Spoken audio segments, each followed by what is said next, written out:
ಪ್ರತಿಯೊಂದು ಹಂತದಲ್ಲೂ ಕೂಡ ಸೇನೆ ಕಟ್ಟೆಚ್ಚರವನ್ನ ವಹಿಸಿಕೊಳ್ತಾ ಇದೆ. ಇದರ ಜೊತೆಗೆ ಅಲ್ಲಿ ಏನೇನ್ ಆಗ್ತಾ ಇದೆ ರಿಪಬ್ಲಿಕ್ ಕನ್ನಡ ಕೂಡ ಗ್ರೌಂಡ್ ರಿಪೋರ್ಟ್ ಕೊಡ್ತಾ ಇರುವಂತದ್ದು, ಜೊತೆಗೆ ಡೇರಿಂಗ್ ರಿಪೋರ್ಟ್ ಅಂತಾನೆ ಹೇಳ್ಬೋದು. ಯಾಕಂತ ಹೇಳಿದ್ರೆ ಇಂತಹ ಪರಿಸ್ಥಿತಿಯಲ್ಲಿ ಅಲ್ಲಿ ಪ್ರತ್ಯಕ್ಷ ವರದಿಯನ್ನ ಕೊಡ್ತಾ ಇರುವಂತದ್ದು ರಿಪಬ್ಲಿಕ್ ಕನ್ನಡ. ಕ್ಷಣದ ಅಪ್ಡೇಟ್ಸ್ ಅನ್ನ ನೀಡ್ತಾ ಇದೆ, ಏನೇನ್ ಆಗ್ತಾ ಇದೆ. ಜೊತೆಗೆ ಈಗಾಗಲೇ ಗಮನಿಸ್ತಾ ಇದ್ವಿ, ಕಣಿವೆ ರಾಜ್ಯದಲ್ಲಿ ಯುದ್ಧದ ಕಾರ್ಮೋಡ ಆವರಿಸಿದೆ.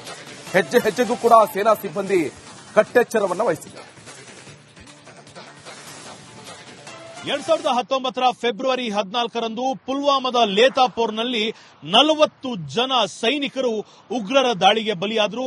ನಾನು ಅದೇ ಸ್ಪಾಟ್ನಲ್ಲಿ ನನ್ನ ತಂಡದ ಜೊತೆ ಇದ್ದೇನೆ. ನಿಮಗೆ ಕ್ಯಾಮರಾ ಪರ್ಸನ್ ಮಂಜುನಾಥ್ ಅವರು ತೋರಿಸ್ತಾ ಇರುವಂತಹ ಒಂದು ಚಿತ್ರಣ ಏನಂದ್ರೆ, ನನ್ನ ಬಲಭಾಗಕ್ಕೆ ಅಂದ್ರೆ ಈ ಒಂದು ಮಾರ್ಗವಾಗಿ ಸುಮಾರು 78 ಕಾನ್ವಾಯ್ಗಳು ಜಮ್ಮು ಕಾಶ್ಮೀರದ ಪ್ರಮುಖ ರಸ್ತೆಯಲ್ಲಿ ಪಾಸ್ ಆಗ್ತಾ ಇತ್ತು. ಈ ಒಂದು ಸಂದರ್ಭದಲ್ಲಿ ಒಬ್ಬ ಸೂಸೈಡ್ ಬಾಂಬರ್ ಕಾರ್ನಿಂದ ನೇರವಾಗಿ ಬರ್ತಾನೆ, ಆ ಕಾನ್ವಾಯ್ ಅನ್ನ ಸೇರ್ಕೊಳ್ತಾನೆ, ಬ್ಲಾಸ್ಟ್ ಅನ್ನ ಮಾಡಲಾಗುತ್ತೆ.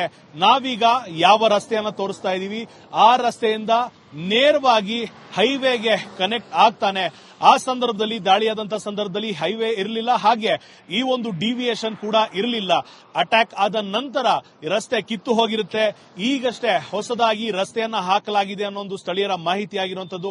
ಅಲ್ಲಿಗೆ ನಾವು ನೋಡೋದೇನಂದ್ರೆ, ಎಲ್ಲಿ ನಾವು ನಿಮ್ಗೆ ಈಗ ತೋರಿಸ್ತಾ ಇದೀವಿ ಆ ಒಂದು ರಸ್ತೆಯ ಮಾರ್ಗವಾಗಿ ಸುಮಾರು 22 ವರ್ಷದ ಜೈಷ್ ಎ ಮೊಹಮ್ಮದ್ನ ಉಗ್ರವಾದಿ ಕಾರ್ನಲ್ಲಿ RDX ಅನ್ನ ಹೊತ್ತು ನೇರವಾಗಿ ಆ ಒಂದು ರಸ್ತೆಯಿಂದ ಜಾರಿ ಅಂದ್ರೆ ಸಾಗಿ ಈ ಒಂದು ರಸ್ತೆಗೆ ಬರ್ತಾನೆ. ಈ ಒಂದು ರಸ್ತೆ ಎಲ್ಲಿ ಲಾರಿ ಈಗ ಪಾಸ್ ಆಯಿತು, ಕಾರ್ಗಳು ಪಾಸ್ ಆಗ್ತಿದೆ, ಅಲ್ಲಿ ಕಾನ್ವಾಯ್ ಜೊತೆಗೆ ಹೋಗಿ ಆತ 40 ಜನ ಸೈನಿಕರ ಸಾವಿಗೆ ಕಾರಣನಾಗ್ತಾನೆ. ಈ ಸದ್ಯದ ಮಟ್ಟಿಗೆ ಮಾಧ್ಯಮದ ಮುಂದೆ ಒಂದಿಷ್ಟು ಸೇನೆಯ ಸಿಬ್ಬಂದಿ ಬರೋದಕ್ಕೆ ಆಗದೆ ಇರೋದ್ರಿಂದ ಈ ಒಂದು ಸ್ಪಾಟ್ನಲ್ಲಿ ಕನಿಷ್ಠ ಅಂದ್ರೂ ಕೂಡ CRPF ಆಗಿರ್ಬೋದು, ಸೇನೆಯ ಬೇರೆ ಬೇರೆ ವಿಭಾಗಗಳಿಂದ ಕನಿಷ್ಠ ಅಂದ್ರೂ 40ರಿಂದ 50 ಸೇನೆಯ ಸಿಬ್ಬಂದಿ ಇಲ್ಲಿ ನಿಯೋಜನೆಗೊಂಡಿರ್ತಾರೆ. ಇಲ್ಲಿ ಒಂದು ತುಕಡಿಯನ್ನ ಕೂಡ ಈಗ ನಿರ್ಮಾಣ ಮಾಡಿಕೊಂಡಿರುವಂತದ್ದು. ಯಾವುದೇ ಸಂದರ್ಭದಲ್ಲಿ ಏನು ಬೇಕಾದ್ರೂ ಆಗಬಹುದು ಅನ್ನೋ ಒಂದು ಗ್ಯಾರಂಟಿ ಇರೋದ್ರಿಂದ, ಮಾಹಿತಿ ಇರೋದ್ರಿಂದ ಇನ್ನು ಮುಂದೆ ಸೆಕ್ಯೂರಿಟಿ ಲ್ಯಾಪ್ಸ್ ಆಗಬಾರ್ದು ಅಂತ ಈ ಒಂದು ಪ್ರತ್ಯೇಕ ಪಾಯಿಂಟ್ ನಲ್ಲಿ ಅತಿ ಹೆಚ್ಚಿನ ಒಂದು ಸೆಕ್ಯೂರಿಟಿಯನ್ನ ನಿಯೋಜನೆ ಮಾಡಲಾಗಿರುವಂತದ್ದು. ಡಾಗ್ ಸ್ಕ್ವಾಡ್ ಇರುವಂತದ್ದು ಈ ಒಂದು ರಸ್ತೆಯ ಸುತ್ತಮುತ್ತ ಈಗ ಖಂಡಿತವಾಗಿಯೂ ಸೆಕ್ಯೂರಿಟಿ ಹೆಚ್ಚು ಮಾಡಲಾಗಿರುವಂತದ್ದು. ಅದರ ಜೊತೆಗೆ ಈ ಒಂದು ಭಾಗ ರಸ್ತೆ ಏನಿದೆ, ಇಲ್ಲಿ ಪಾಕಿಸ್ತಾನ್ ಆಕ್ಯುಪೈಡ್ ಕಾಶ್ಮೀರ್ ಏನಿದೆ ಅವರಿಗೆ ಬೇಕಾದಂತ ಒಂದಿಷ್ಟು ಜನರು ಇದ್ದಾರೆ.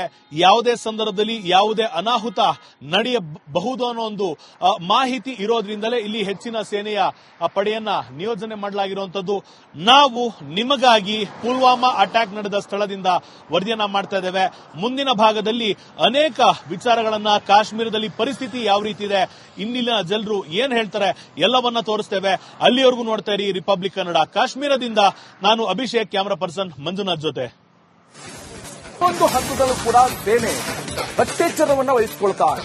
ಇದರ ಜೊತೆಗೆ ಅಲ್ಲಿ ಏನೇನ್ ಆಗ್ತಾ ಇದೆ ರಿಪಬ್ಲಿಕ್ ಕನ್ನಡ ಕೂಡ ಗ್ರೌಂಡ್ ರಿಪೋರ್ಟ್ ಕೊಡ್ತಾ ಇರುವಂತದ್ದು, ಜೊತೆಗೆ ಡೇರಿಂಗ್ ರಿಪೋರ್ಟ್ ಅಂತಾನೆ ಹೇಳ್ಬೋದು. ಯಾಕಂತ ಹೇಳಿದ್ರೆ ಇಂತಹ ಪರಿಸ್ಥಿತಿಯಲ್ಲಿ ಅಲ್ಲಿ ಪ್ರತ್ಯಕ್ಷ ವರದಿಯನ್ನ ಕೊಡ್ತಾ ಇರುವಂತದ್ದು ರಿಪಬ್ಲಿಕ್ ಕನ್ನಡ. ಕ್ಷಣದ ಅಪ್ಡೇಟ್ಸ್ ಅನ್ನ ನೀಡ್ತಾ ಇದೆ, ಏನೇನ್ ಆಗ್ತಾ ಇದೆ. ಜೊತೆಗೆ ಈಗಾಗಲೇ ಗಮನಿಸ್ತಾ ಇದ್ವಿ, ಕಣಿವೆ ರಾಜ್ಯದಲ್ಲಿ ಯುದ್ಧದ ಕಾರ್ಮೋಡ ಆವರಿಸಿದೆ. ಹೆಜ್ಜೆ ಹೆಜ್ಜೆಗೂ ಕೂಡ ಸೇನಾ ಸಿಬ್ಬಂದಿ ಕಟ್ಟೆಚ್ಚರವನ್ನ ವಹಿಸಿದೆ. 2019 ಫೆಬ್ರವರಿ 14ರಂದು ಪುಲ್ವಾಮಾದ ಲೇತಾಪೋರ್ನಲ್ಲಿ 40 ಜನ ಸೈನಿಕರು ಉಗ್ರರ ದಾಳಿಗೆ ಬಲಿಯಾದ್ರು. ನಾನು ಅದೇ ಸ್ಪಾಟ್ನಲ್ಲಿ ನನ್ನ ತಂಡದ ಜೊತೆ ಇದ್ದೇನೆ. ನಿಮಗೆ ಕ್ಯಾಮರಾ ಪರ್ಸನ್ ಮಂಜುನಾಥ್ ಅವರು ತೋರಿಸ್ತಾ ಇರುವಂತಹ ಒಂದು ಚಿತ್ರಣ ಏನಂದ್ರೆ, ನನ್ನ ಬಲಭಾಗಕ್ಕೆ ಅಂದ್ರೆ ಈ ಒಂದು ಮಾರ್ಗವಾಗಿ ಸುಮಾರು 78 ಕಾನ್ವಾಯ್ಗಳು ಜಮ್ಮು ಕಾಶ್ಮೀರದ ಪ್ರಮುಖ ರಸ್ತೆಯಲ್ಲಿ ಪಾಸ್ ಆಗ್ತಾ ಇತ್ತು. ಈ ಒಂದು ಸಂದರ್ಭದಲ್ಲಿ ಒಬ್ಬ ಸೂಸೈಡ್ ಬಾಂಬರ್ ಕಾರ್ನಿಂದ ನೇರವಾಗಿ ಬರ್ತಾನೆ, ಆ ಕಾನ್ವಾಯ್ ಅನ್ನ ಸೇರ್ಕೊಳ್ತಾನೆ, ಬ್ಲಾಸ್ಟ್ ಅನ್ನ ಮಾಡಲಾಗುತ್ತೆ. ನಾವೀಗ ಯಾವ ರಸ್ತೆಯನ್ನ ತೋರಿಸ್ತಾ ಇದೀವಿ, ಆ ರಸ್ತೆಯಿಂದ ನೇರವಾಗಿ ಹೈವೇಗೆ ಕನೆಕ್ಟ್ ಆಗ್ತಾನೆ. ಆ ಸಂದರ್ಭದಲ್ಲಿ ದಾಳಿಯಾದಂತಹ ಸಂದರ್ಭದಲ್ಲಿ ಹೈವೇ ಇರಲಿಲ್ಲ, ಹಾಗೆ ಈ ಒಂದು ಡಿವಿಯೇಷನ್ ಕೂಡ ಇರಲಿಲ್ಲ. ಅಟ್ಯಾಕ್ ಆದ ನಂತರ ರಸ್ತೆ ಕಿತ್ತು ಹೋಗಿರುತ್ತೆ. ಈಗಷ್ಟೇ ಹೊಸದಾಗಿ ರಸ್ತೆಯನ್ನ ಹಾಕಲಾಗಿದೆ ಅನ್ನೋ ಒಂದು ಸ್ಥಳೀಯರ ಮಾಹಿತಿ ಆಗಿರುವಂತದ್ದು. ಅಲ್ಲಿಗೆ ನಾವು ನೋಡೋದೇನಂದ್ರೆ ಎಲ್ಲಿ ನಾವು ನಿಮ್ಗೆ ಈಗ ತೋರಿಸ್ತಾ ಇದ್ದೀವಿ ಆ ಒಂದು ರಸ್ತೆಯ ಮಾರ್ಗವಾಗಿ ಸುಮಾರು 22 ವರ್ಷದ ಜೈಷ್ ಎ ಮೊಹಮ್ಮದ್ನ ಉಗ್ರವಾದಿ ಕಾರ್ನಲ್ಲಿ RDX ಅನ್ನ ಹೊತ್ತು ನೇರವಾಗಿ ಆ ಒಂದು ರಸ್ತೆಯಿಂದ ಜಾರಿ ಅಂದ್ರೆ ಸಾಗಿ ಈ ಒಂದು ರಸ್ತೆಗೆ ಬರ್ತಾನೆ. ಈ ಒಂದು ರಸ್ತೆ ಎಲ್ಲಿ ಲಾರಿ ಈಗ ಪಾಸ್ ಆಯ್ತು, ಕಾರ್ಗಳು ಪಾಸ್ ಆಗ್ತಿದೆ, ಅಲ್ಲಿ ಕಾನ್ವಾಯ್ ಜೊತೆಗೆ ಹೋಗಿ ಆತ 40 ಜನ ಸೈನಿಕರ ಸಾವಿಗೆ ಕಾರಣನಾಗ್ತಾನೆ.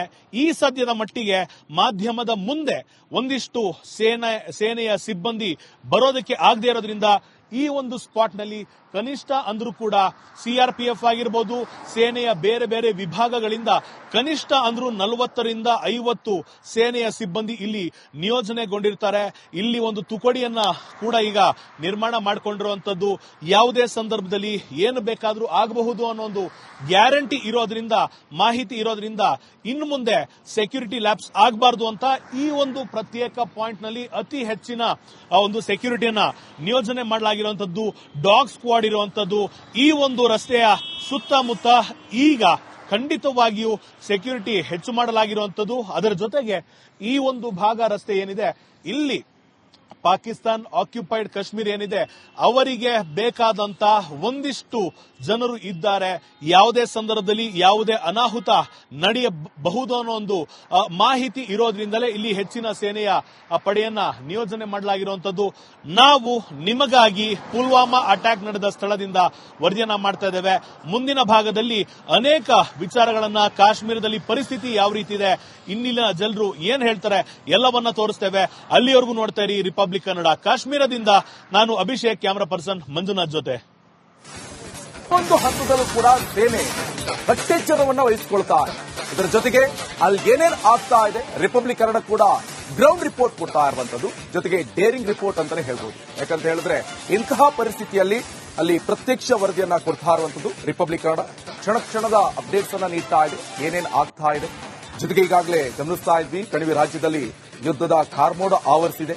ಹೆಜ್ಜೆ ಹೆಜ್ಜೆಗೂ ಕೂಡ ಸೇನಾ ಸಿಬ್ಬಂದಿ ಕಟ್ಟೆಚ್ಚರವನ್ನ ವಹಿಸಿದೆ.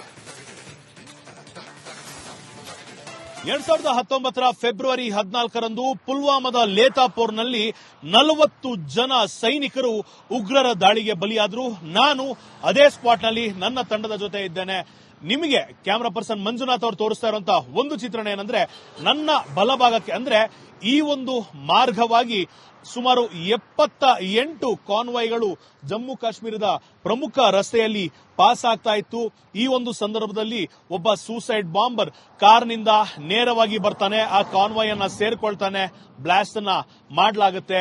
ನಾವೀಗ ಯಾವ ರಸ್ತೆಯನ್ನ ತೋರಿಸ್ತಾ ಇದೀವಿ ಆ ರಸ್ತೆಯಿಂದ ನೇರವಾಗಿ ಹೈವೇಗೆ ಕನೆಕ್ಟ್ ಆಗ್ತಾನೆ. ಆ ಸಂದರ್ಭದಲ್ಲಿ ದಾಳಿಯಾದಂತಹ ಸಂದರ್ಭದಲ್ಲಿ ಹೈವೇ ಇರಲಿಲ್ಲ, ಹಾಗೆ ಈ ಒಂದು ಡಿವಿಯೇಷನ್ ಕೂಡ ಇರಲಿಲ್ಲ. ಅಟ್ಯಾಕ್ ಆದ ನಂತರ ರಸ್ತೆ ಕಿತ್ತು ಹೋಗಿರುತ್ತೆ. ಈಗಷ್ಟೇ ಹೊಸದಾಗಿ ರಸ್ತೆಯನ್ನ ಹಾಕಲಾಗಿದೆ ಅನ್ನೋ ಒಂದು ಸ್ಥಳೀಯರ ಮಾಹಿತಿ ಆಗಿರುವಂತದ್ದು. ಅಲ್ಲಿಗೆ ನಾವು ನೋಡೋದೇನಂದ್ರೆ ಎಲ್ಲಿ ನಾವು ನಿಮ್ಗೆ ಈಗ ತೋರಿಸ್ತಾ ಇದೀವಿ ಆ ಒಂದು ರಸ್ತೆಯ ಮಾರ್ಗವಾಗಿ ಸುಮಾರು 22 ವರ್ಷದ ಜೈಷ್ ಎ ಮೊಹಮ್ಮದ್ನ ಉಗ್ರವಾದಿ ಕಾರ್ನಲ್ಲಿ RDX ಅನ್ನ ಹೊತ್ತು ನೇರವಾಗಿ ಆ ಒಂದು ರಸ್ತೆಯಿಂದ ಜಾರಿ ಅಂದ್ರೆ ಸಾಗಿ ಈ ಒಂದು ರಸ್ತೆಗೆ ಬರ್ತಾನೆ. ಈ ಒಂದು ರಸ್ತೆ ಎಲ್ಲಿ ಲಾರಿ ಈಗ ಪಾಸ್ ಆಯ್ತು, ಕಾರ್ಗಳು ಪಾಸ್ ಆಗ್ತಿದೆ, ಅಲ್ಲಿ ಕಾನ್ವಾಯ್ ಜೊತೆಗೆ ಹೋಗಿ ಆತ 40 ಜನ ಸೈನಿಕರ ಸಾವಿಗೆ ಕಾರಣನಾಗ್ತಾನೆ. ಈ ಸದ್ಯದ ಮಟ್ಟಿಗೆ ಮಾಧ್ಯಮದ ಮುಂದೆ ಒಂದಿಷ್ಟು ಸೇನೆಯ ಸಿಬ್ಬಂದಿ ಬರೋದಕ್ಕೆ ಆಗದೆ ಇರೋದ್ರಿಂದ ಈ ಒಂದು ಸ್ಪಾಟ್ ನಲ್ಲಿ ಕನಿಷ್ಠ ಅಂದ್ರೂ ಕೂಡ CRPF ಆಗಿರಬಹುದು, ಸೇನೆಯ ಬೇರೆ ಬೇರೆ ವಿಭಾಗಗಳಿಂದ ಕನಿಷ್ಠ ಅಂದ್ರೂ 40ರಿಂದ 50 ಸೇನೆಯ ಸಿಬ್ಬಂದಿ ಇಲ್ಲಿ ನಿಯೋಜನೆಗೊಂಡಿರ್ತಾರೆ. ಇಲ್ಲಿ ಒಂದು ತುಕಡಿಯನ್ನ ಕೂಡ ಈಗ ನಿರ್ಮಾಣ ಮಾಡಿಕೊಂಡಿರುವಂತದ್ದು.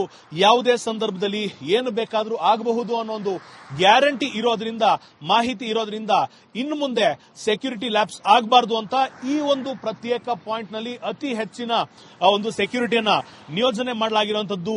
ಡಾಗ್ ಸ್ಕ್ವಾಡ್ ಇರುವಂತದ್ದು.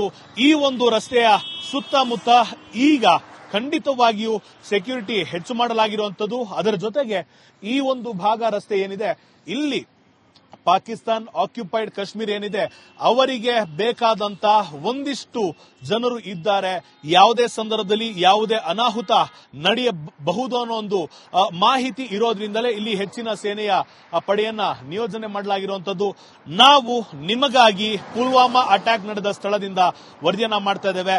ಮುಂದಿನ ಭಾಗದಲ್ಲಿ ಅನೇಕ ವಿಚಾರಗಳನ್ನ, ಕಾಶ್ಮೀರದಲ್ಲಿ ಪರಿಸ್ಥಿತಿ ಯಾವ ರೀತಿ ಇದೆ, ಇನ್ನಿನ ಜನರು ಏನ್ ಹೇಳ್ತಾರೆ ಎಲ್ಲವನ್ನ ತೋರಿಸ್ತೇವೆ. ಅಲ್ಲಿವರೆಗೂ ನೋಡ್ತಾ ಇರಿ ರಿಪಬ್ಲಿಕ್ ಕನ್ನಡ. ಕಾಶ್ಮೀರದಿಂದ ನಾನು ಅಭಿಷೇಕ್, ಕ್ಯಾಮರಾ ಪರ್ಸನ್ ಮಂಜುನಾಥ್ ಜೊತೆ.